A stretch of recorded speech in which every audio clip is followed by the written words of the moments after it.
Well, Dean, seems retirement is plagued with problems. I think it very well can be, Norm. Some of them are money. Will it last in our retirement? And I think the other thing too, Norm, is people worry about how are they going to spend the money that they have. But before we get into all this stuff, we're Tina and Norman. We talk all things retirement, finances, travel, lifestyle, and anything else that you ask us to do. If you haven't already subscribed to our channel, you would be doing us a huge favor if you did that. It's free to do, and so you'll get notified of all our future videos that we post every week. So this video is going to be about finding ways to start spending, to throw that lever from saver to spender. I think we're all struggling with that. So what would be a good start, Teen? I think it would be to invest in a new mattress for your bed. When was the last time that you actually bought a mattress for your bed? Let's hope it wasn't 25 years ago and it's sagging in the middle, a bit like my chin. Oh dear.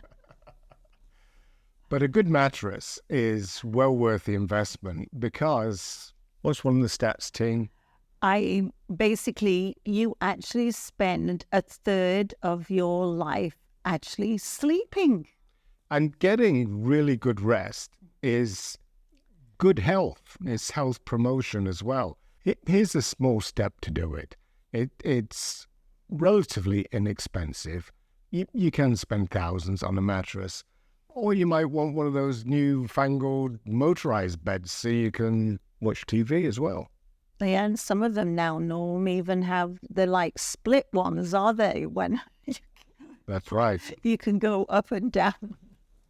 So when Tina's watching, Virgin River, she can be propped up in bed and I can be lying flat, sound asleep to miss the whole That's like a favorite show of mine, Norm. So, number 2, how about starting to treat yourself? We recently did that. Some of you might know that we did a train trip, went down on the California Zephyr, and we also went across Canada on the Canadian train from Toronto.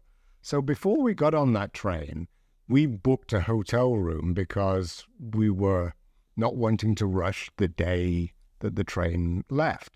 So we pushed the boat out because there was a hotel right in the station. And what was that like, Tim? Oh, it was a wonderful experience. We actually booked the Delta Hotel, and coincidentally, we actually got upgraded to the 41st floor.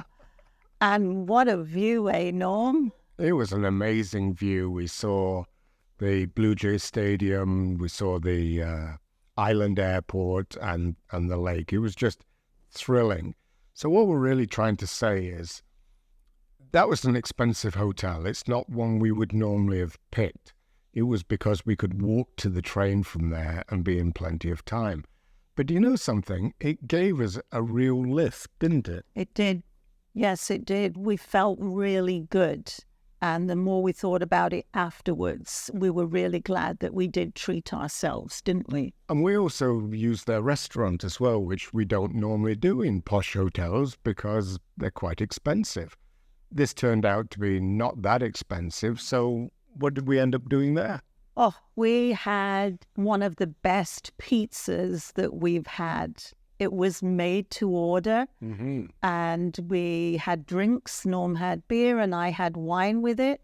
It was a really nice experience. So how about treating yourself? It's an uplifting experience. You don't have to be going on a train trip to go to a really nice hotel, have a dinner, and do that every now and then. It's not that expensive, but what you get back in joy is priceless. It is.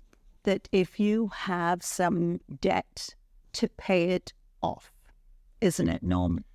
Yeah, incredibly so, Tina. One of the most things that we reduced our stress in retirement was basically becoming debt free. We paid off all our debts from the proceeds of our house, and then we bought a car for cash. It was a used one. It was modest. It wasn't that expensive. But if you have a car payment, why don't you look at the balance of what you owe on the car and just pay it off? The chances are you're paying too much in interest anyway. But, driving a car that's paid for is a great feeling. Yeah, we really like that, don't we? We do. And it's one less payment we have to worry about every month. This is true, isn't it? No, here's the biggie, I think, Tim, that we should be talking about. Why don't you sit down and think to yourself, either for this year that we're in or the previous year, what really brought you joy? Joy that was so special, an occasion or something like that.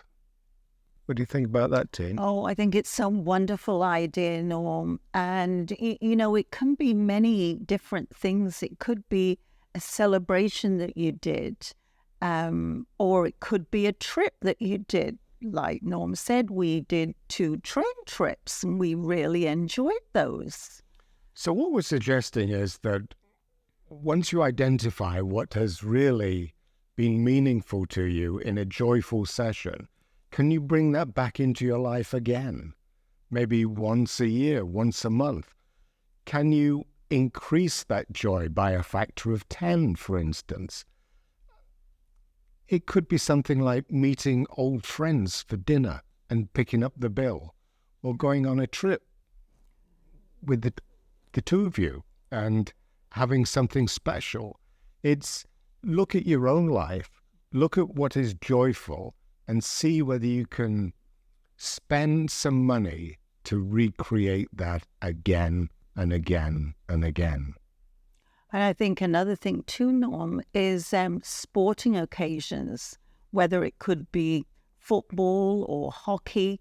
If this is something that really gives you pleasure, try and bring it more into your life because it's very uplifting. One example for me was my son wanted to take me to a Buffalo Bills NFL game when I was living in Ottawa. So I came down for the weekend. We drove down to Buffalo, which was close to where my son lives, and we did the whole game. We did the barbecue in the car park. We went out and bought stuff to do a tailgate, and we were there with everybody else. It was a big party. Then we went into the game, and it was just an absolutely wonderful experience. And that's something that would be nice to recreate. So what can you find in your life? I think it's a great idea, Norm. Very much. So, do we have something else, Teen? Yeah, I think so.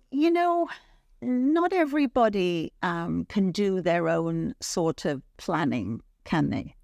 Especially finances. It gets complicated very quickly. And the one problem is, how do you know how much you can safely spend once you're turning that lever into being a spender? So we have a suggestion for you. And we think that it's perfectly okay to go and consult with a financial advisor. Try and get somebody else's opinion on, lay out your numbers and just see how many years you've got, or maybe they can tell you, give you a guide as to how much money you could comfortably spend each year. Mm-hmm. So planning and budgeting, as you know, are two of our favorite areas. That eliminates fear. And if you get a financial advisor that's licensed to do financial advice, maybe get one that you have to pay a fee. Then they're not trying to sell you something to make commissions from.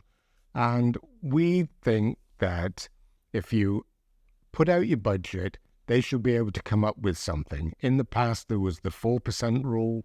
Some people are doing a 5% rule. So the biggest problems in retirement can be spending money. It has been for us. We probably went insane with our latest cruise that with sober second thought was probably too much. Yeah. Before we went, we kind of thought, let's treat ourselves, didn't we? And we did. In hindsight, when you think back, maybe we went a little high on it. But Norm, we have that fantastic memory. We do, Tina, and we wouldn't trade it for anything. It was great seeing Greenland and going back to Reykjavik in Iceland again. So we hope that everybody is staying safe. And keeping well. And until the next time. Bye-bye. Bye-bye.